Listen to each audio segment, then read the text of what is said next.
നമ്മുടെ ഗവർണർമാർക്ക് പോലും, ഭരണഘടനയുടെ ഏറ്റവും പ്രധാനപ്പെട്ട സ്ഥാനത്തിരിക്കുന്ന ഗവർണർമാർക്ക് പോലും ഭരണഘടനയുടെ എല്ലാ വശങ്ങളും മനസ്സിലാവാത്ത സാഹചര്യത്തിൽ തീർച്ചയായിട്ടും നമ്മളെ കുട്ടികളെ സംബന്ധിച്ചിടത്തോളം കുട്ടികളെ ഭരണഘടന എന്താണെന്ന് പഠിപ്പിക്കേണ്ടത് അത്യാവശ്യമാണ്.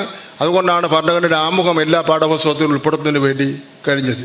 മഹാത്മാഗാന്ധിയുടെ അസാസിനേഷൻ, കൊലപാതകം, അതുപോലെ തന്നെ ഗുജറാത്ത് കലാപം, മുഗൾ രാജവംശക്കാരുടെ ഭരണം, അങ്ങനെയെല്ലാം ഉള്ള കമ്മ്യൂണിസ്റ്റുകാർ സ്വാതന്ത്ര്യ സമരത്തിൽ വഹിച്ച പങ്ക്, അങ്ങനെയുള്ള കാര്യങ്ങളൊക്കെ തന്നെ വെട്ടിമാറ്റി.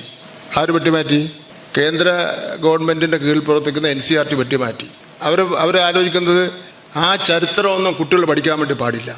അങ്ങനെ ഒരു നിലപാട് സ്വീകരിച്ച അവസരത്തിൽ ആ വെട്ടിമാറ്റിയ പാഠഭാഗങ്ങൾ ഉൾപ്പെടുത്തിക്കൊണ്ട് പുതിയ പാഠഭാഗം പുറത്തിറക്കിയ ഇന്ത്യയിലെ ഏക സംസ്ഥാനം ഈ കേരളമാണ് എന്നുള്ള കാര്യം നിങ്ങൾ അറിഞ്ഞിരിക്കേണ്ടതായിട്ടുണ്ട്. കാരണം ചരിത്രത്തെ വളച്ചൊടിക്കാൻ വേണ്ടി പാടില്ല. പല കുട്ടികളും അവരുടെ ആവശ്യം പറഞ്ഞുകൊണ്ടുള്ള കത്തെഴുതാറുണ്ട് മന്ത്രിക്ക്. ഒരു UP സ്കൂൾ പഠിക്കുന്ന വിദ്യാർത്ഥി ഒരു കത്തെനിക്ക് എഴുതി, ഈ പാഠപുസ്തകത്തിൻ്റെ കനം വളരെ കൂടുതലാണ്, വെയിറ്റ്. ഇത് തൂക്കിയിട്ടുകൊണ്ട് മൂന്നാമത്തെ നിലയിൽ കയറിപ്പോകാൻ വേണ്ടി വലിയ പ്രയാസമാണ്. വീട്ടിൽ ചെന്നാൽ വായിക്കാൻ പറ്റുന്നില്ല, നട്ടല് വേദന കൊണ്ട് ഉറക്കമാണ്. ഞങ്ങൾക്കൊരു ലിഫ്റ്റ് വേണം, ഞങ്ങൾക്ക് കയറിപ്പോകാൻ വേണ്ടിയല്ല, പുസ്തകത്തിൻ്റെ മുകളിലത്തേക്ക് ലോഡ് ചെയ്യാൻ വേണ്ടി.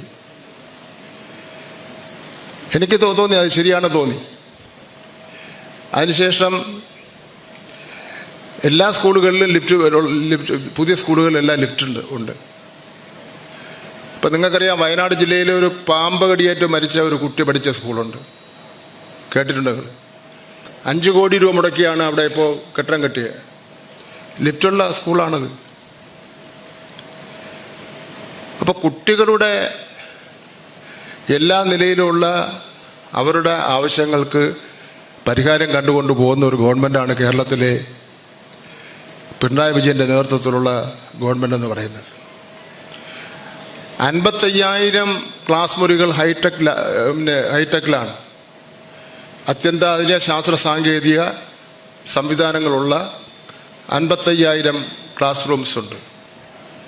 റോബോട്ടിക്സ് ലാബുകൾ ഉൾപ്പെടെ നിരവധി ആധുനിക സംവിധാനങ്ങൾ നമ്മൾ ഒരുക്കിയിരിക്കുകയാണ്. ഇന്ത്യയിൽ ആദ്യമായി നിങ്ങൾ മനസ്സിലാക്കണം, ആർട്ടിഫിഷ്യൽ ഇൻ്റലിജൻസ് അധ്യാപകർക്ക് പരിശീലനം നടപ്പിലാക്കിയ ഏക സംസ്ഥാനം കേരളമാണ്. അങ്ങനെ പലതും കേരളം ചെയ്തിട്ടുണ്ട്. ഇപ്പോൾ NCERT കേട്ടിട്ടുണ്ടോ? SCERT കേട്ടിട്ടുണ്ടല്ലോ. NCERT അടുത്ത കാലത്തൊരു കാര്യം ചെയ്തു. അവരുടെ സാമൂഹ്യ പാഠത്തിൻ്റെയും അതേപോലെ 3-4 പാഠഭാഗങ്ങളിൽ മഹാത്മാഗാന്ധിയുടെ അസാസിനേഷൻ, കൊലപാതകം, അതുപോലെ തന്നെ ഗുജറാത്ത് കലാപം, മുഗൾ രാജവംശക്കാരുടെ ഭരണം, അങ്ങനെയെല്ലാം ഉള്ള കമ്മ്യൂണിസ്റ്റുകാർ സ്വാതന്ത്ര്യ സമരത്തിൽ വഹിച്ച പങ്ക്, അങ്ങനെയുള്ള കാര്യങ്ങളൊക്കെ തന്നെ വെട്ടിമാറ്റി. ആര് വെട്ടിമാറ്റി? കേന്ദ്ര ഗവൺമെൻറ്റിൻ്റെ കീഴിൽ പ്രവർത്തിക്കുന്ന NCERT വെട്ടിമാറ്റി. അവർ ആലോചിക്കുന്നത് ആ ചരിത്രമൊന്നും കുട്ടികൾ പഠിക്കാൻ വേണ്ടി പാടില്ല. അങ്ങനെ ഒരു നിലപാട് സ്വീകരിച്ച അവസരത്തിൽ ആ വെട്ടിമാറ്റിയ പാഠഭാഗങ്ങൾ ഉൾപ്പെടുത്തിക്കൊണ്ട് പുതിയ പാഠഭാഗം പുറത്തിറക്കിയ ഇന്ത്യയിലെ ഏക സംസ്ഥാനം ഈ കേരളമാണ് എന്നുള്ള കാര്യം നിങ്ങൾ അറിഞ്ഞിരിക്കേണ്ടതായിട്ടുണ്ട്. കാരണം ചരിത്രത്തെ വളച്ചൊടിക്കാൻ വേണ്ടി പാടില്ല. മഹാത്മാഗാന്ധിയുടെ പ്രതിമ നിർമ്മിച്ച് വെച്ച് അതിൽ വെടിവെക്കുന്നവരാണ് RSSകാരും ABVPക്കാരും എന്ന് പറയുന്നത്. അങ്ങനെയുള്ള സംഭവവികാസങ്ങളാണല്ലോ നടന്നുകൊണ്ട് ഇരിക്കുന്നത്. ഈ വർഷം ഒരു കാര്യം നടന്നു നമ്മൾ അക്കാഡമിക് രംഗത്ത് കേരളത്തിൽ. 10 വർഷക്കാലമായി പുതുക്കാത്ത 1 മുതൽ 10 വരെയുള്ള പാഠപുസ്തകങ്ങൾ. നിങ്ങൾക്കറിയാം, ദിനം പ്രതി വിജ്ഞാനം മാറിക്കൊണ്ടിരിക്കുകയാണല്ലോ. അപ്പോൾ 10 വർഷം പുതുക്കാത്തത്, ഒരു പാഠപുസ്തകം പുതുക്കി കഴിഞ്ഞാൽ കോമയും കുത്തും ഇല്ലെന്ന് പറഞ്ഞ് വിവാദമാണ്. 3,80,00,000 പാഠപുസ്തകങ്ങൾ നിർമ്മിച്ചു. 1 മുതൽ 10 വരെയുള്ള പാഠപുസ്തകങ്ങൾ അത് ഈ ഗവൺമെൻറ് പിണറായി വിജയൻ്റെ നേതൃത്വമുള്ള ഗവൺമെൻറ്റിൻ്റെ കാലഘട്ടത്തിലാണ് അതിൻ്റെ നിർമ്മാണ പ്രവർത്തനം നടത്തിയത്. ഒരു പരാതിയില്ലാതെ പരീക്ഷ കുട്ടികൾക്ക് കൊടുത്തു. നിങ്ങൾക്കറിയാം, മുൻകാലങ്ങളിൽ നിങ്ങൾക്ക് അനുഭവം ഉണ്ടാവില്ല. ഞാനൊക്കെ പഠിക്കുന്ന അവസരത്തിൽ, എൻ്റെ ജൂനിയേഴ്സ് പഠിക്കുന്ന കാര്യത്തിൽ പാഠപുസ്തകം ഓണപരീക്ഷയ്ക്ക് പോലും കിട്ടില്ല. നിയമസഭയിൽ മറ്റോ ആരോ ചോദിച്ചു അന്നത്തെ വിദ്യാഭ്യാസ മന്ത്രിയോട്, എന്താണ് സാർ ഇത് പാഠപുസ്തകം കിട്ടുന്നില്ല ഓണപരീക്ഷയ്ക്ക് മുമ്പ്? അത് ഈ ഓണം നേരത്തെ വരുന്നതിന് വേണ്ടി ആരെങ്കിലും നിർദ്ദേശിച്ചോ എന്നാണ് അന്ന് നമ്മുടെ മന്ത്രി ചോദിച്ചത്. ഇന്നിപ്പോൾ 9ാം ക്ലാസ് പരീക്ഷ എഴുതി ഇറങ്ങിയ ഉടനെ കേരളത്തിൻ്റെ മുഖ്യമന്ത്രി പിണറായി വിജയൻ 10ാം ക്ലാസ്സിൻ്റെ പാഠപുസ്തകം കുട്ടിയെ ഏൽപ്പിക്കുകയാണ്. അങ്ങനെ ഒരു ചരിത്രം ഏത് കാലഘട്ടത്തിലുണ്ടായിട്ടുണ്ട്? SSLC പരീക്ഷ പറഞ്ഞ സമയത്ത് നടത്തുകയാണ്. SSLC പരീക്ഷ പറഞ്ഞ സമയത്ത് നടത്തുകയും ജൂൺ മാസം 18-ാം തീയതിയോടുകൂടി ഏതാണ്ട് +1 അഡ്മിഷൻ മുഴുവൻ പൂർത്തീകരിച്ചിരിക്കുകയാണ്. ഇതെല്ലാം ഏത് കാലഘട്ടത്തിലാണ് നടക്കുന്നത്? ഇതെല്ലാം തെളിയിക്കുന്നത് വിദ്യാഭ്യാസ രംഗത്ത് കേരളത്തിനോടുള്ള ഇടതുപക്ഷ ജനാധിപത്യ പ്രസ്ഥാനത്തിനുള്ള കാഴ്ചപ്പാടാണ് സൂചിപ്പിക്കുന്നത്. നമ്മുടെ ഈ വർഷം ഒരു കാര്യം പ്രഖ്യാപിച്ചിട്ടുണ്ട്.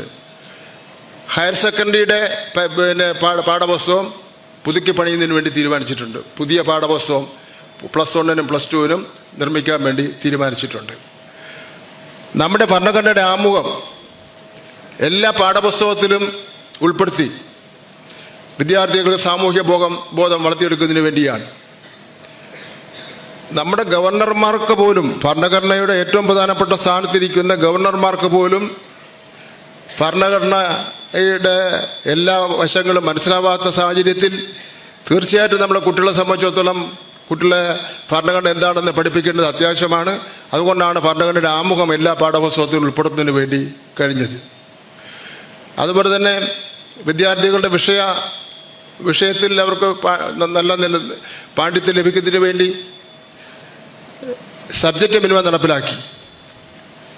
സബ്ജക്റ്റ് മിനിമം വെച്ചാൽ എല്ലാ സബ്ജക്റ്റിനും 30% മാർക്ക് വാങ്ങണം. ഒരു കുട്ടിയെ തോൽപ്പിക്കാൻ പാടില്ല. ഇപ്പോൾ ആൾ പ്രൊമോഷനിലൂടെ നടന്നുകൊണ്ടിരിക്കുന്ന വെച്ചാൽ കുട്ടിക്ക് ഉത്തരവാദിത്വമില്ല, അച്ഛനും അമ്മയ്ക്കും ഉത്തരവാദിത്വമില്ല. ടീച്ചറിന് ഉത്തരവാദിത്വമുണ്ടോ? ടീച്ചറിന് ഉത്തരവാദിത്വമില്ല. കുട്ടി ചോദ്യപേപ്പർ എഴുതി വെച്ചാലും ജയിച്ചു. ആ സ്ഥിതിക്ക് മാറ്റം വരുത്തണ്ടേ?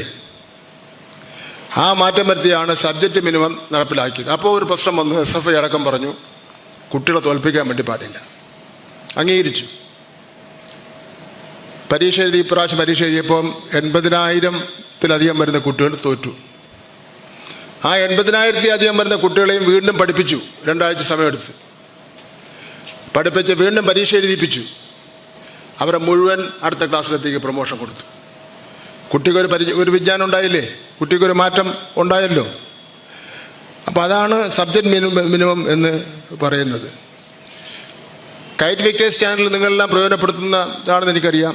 4 ലക്ഷം അമ്മമാർക്കാണ് സൈബർ സുരക്ഷ നിയമങ്ങൾ പഠിപ്പിക്കുന്നതിന് വേണ്ടി തയ്യാറായിട്ടുള്ളത്.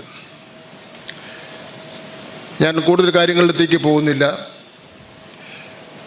ഈ പ്രാവശ്യത്തെ +1-നും A+നും നല്ല തിളക്കമുണ്ട്. കഴിഞ്ഞ വർഷത്തെ പോലെയല്ല. എന്ന് വിചാരിച്ച് കഴിഞ്ഞ വർഷം മോശമാണെന്ന് ഇനി ആരും പറഞ്ഞോളയില്ലേ. ഇപ്പോൾ ഈ A+ൻ്റെ നമ്പർ കുറവായിരുന്നു അല്ലേ? A+ൻ്റെ നമ്പർ കുറവായിരുന്നു. നമുക്ക് നമ്മുടെ ഇപ്പോൾ അടിസ്ഥാന സൗകര്യങ്ങൾ മെച്ചപ്പെട്ടിട്ടുണ്ട്. നേരത്തെ ഇവിടെ ഞാനും സൂചിപ്പിച്ച 5,000 കോടി രൂപയുടെ അത്യന്താധുനിക രീതിയിലുള്ള നിർമ്മാണ പ്രവർത്തനങ്ങളായി. അധ്യാപകർക്ക് നല്ല ക്ലാസ് കൊടുക്കുന്നുണ്ട്. ഒരു ദിവസമായിരുന്ന ക്ലാസ് ഇപ്പോൾ എത്ര ദിവസം? ഒരാഴ്ച ആയില്ലേ? ഇല്ലേ? ഒരാഴ്ച അധ്യാപകർക്ക് ക്ലാസ് കൊടുക്കുന്നുണ്ട്. അങ്ങനെ എല്ലാ നിലയിലുമുള്ള ഇടപെടൽ നടത്തുന്നുണ്ട്. ഭിന്നശേഷിയായിട്ടുള്ള കുട്ടികൾക്ക് പ്രത്യേകം സൗകര്യങ്ങൾ ചെയ്തു കൊടുക്കുന്നുണ്ട്. നമുക്ക് ആ നിലയിൽ ഇപ്പോൾ ഈ വർഷം മുതൽ അഡ്മിഷൻ ചെയ്ത കാര്യം, സ്കൂൾ തുറന്നപ്പോൾ ആദ്യത്തെ 2 ആഴ്ചക്കാലം കുട്ടികളുടെ പാഠഭാഗങ്ങൾ മുഴുവനായി പഠിപ്പിച്ചില്ല. സാമൂഹിക പ്രസക്തിയുള്ള വിഷയങ്ങളെ സംബന്ധിച്ചിടത്തോളം അവരെ പഠിപ്പിക്കുന്ന നിലപാടാണ് സ്വീകരിച്ചിട്ടുള്ളത്. അങ്ങനെ വിദ്യാർത്ഥി എന്ന് പറഞ്ഞാൽ പൂർണ്ണമായും പുസ്തകപ്പുഴുവായി മാറുക മാത്രമല്ല, സമൂഹത്തെപ്പറ്റി കൂടി അറിയേണ്ടതായിട്ടുണ്ട്. നിങ്ങൾക്കിന്ന് ഇരുന്നിങ്ങനെ പഠിക്കുവാനും പരീക്ഷ എഴുതുവാനും നിങ്ങളുടെ ബുദ്ധിയും ശേഷിയും അനുസരിച്ച് ഉള്ള മാർക്ക് വാങ്ങാനും തുടർന്ന് ഉപരിപഠനത്തിലുള്ള അന്തരീക്ഷം ഉണ്ടാക്കുന്നതിന് വേണ്ടിയൊക്കെ തന്നെയുള്ള ഒരു പരിശ്രമം നടത്തിയ മഹത്തായ പ്രസ്ഥാനമാണ് SFI എന്നുള്ള കാര്യം നിങ്ങൾ ആരും മറന്നുപോകരുതെന്നുള്ള കാര്യം ഞാനിവിടെ സൂചിപ്പിക്കുവാൻ വേണ്ടി ഞാൻ ആഗ്രഹിക്കുകയാണ്. കേരളത്തിലെ വിദ്യാഭ്യാസ കച്ചവടം അന്തിച്ചന്തയിൽ സാധനങ്ങൾ ലേലം വിളിക്കുന്നത് പോലെ കേരളത്തിലെ വിദ്യാഭ്യാസ കച്ചവടം നടത്തിയ അവസരത്തിൽ അതിനെതിരെ അതിശക്തമായുള്ള പോരാട്ടം നടത്തിയിട്ടുള്ളത് SFI ആണ്. ഇന്നും അങ്ങനെ വാങ്ങുന്നുണ്ട്.